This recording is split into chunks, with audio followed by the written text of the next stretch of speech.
దినచర్యల పాఠాలు.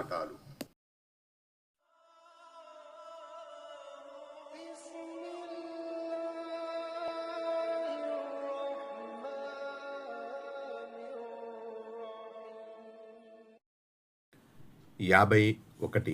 అబద్ధపు సాక్ష్యం కఠినంగా నిషేధించబడినది. అసత్య పలుకుల నుండి దూరంగా ఉండండి. సూరే అజ్ 22:30. మీకు తెలియని విషయం వెంట పడకండి. నిశ్చయముగా కళ్ళు, చెవులు, మనస్సు అన్నింటి విషయంలోనూ విచారణ జరుగుతుంది. 17వ సూర బనీ ఇస్రాయిల్ 36:5. ప్రవక్త సల్లల్లాహు అలైహి వసల్లం మమ్మల్ని ఉద్దేశించి ఇలా ప్రశ్నించారని అబూబకర్ రజియల్లాహు అన్హు ఉల్లేఖించారు.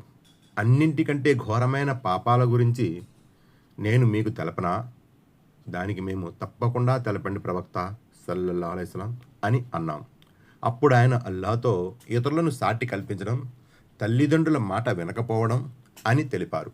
ఆ తరువాత ఆయన ఆనుకొని కూర్చున్న వారల్లా ఒక్కసారిగా లేచి సరిగ్గా కూర్చుని జాగ్రత్తగా వినండి, అబద్ధం మాట్లాడడం అన్నింటికంటే ఘోరమైన పాపం అని అన్నారు. ఇలా మరీ మరీ చెబుతూ పోయారు. చివరికి మేము మనస్సులో అయ్యో, ఈయన ఈ మాటలు ఇక చాలిస్తే బాగుండును అని అనుకున్నాం. బుఖారీ, ముస్లిం. విశేషాలు. 1. అసత్య సాక్ష్యం ఇచ్చుట కఠినంగా నిషేధించబడింది. 2. అది అబద్ధం మరియు ఇందులో ముస్లింల హక్కుల అపహరణ జరుగుతుంది కాబట్టి పాపాల్లో అతి ఘోరమైనదిగా పరిగణించబడింది. Please subscribe,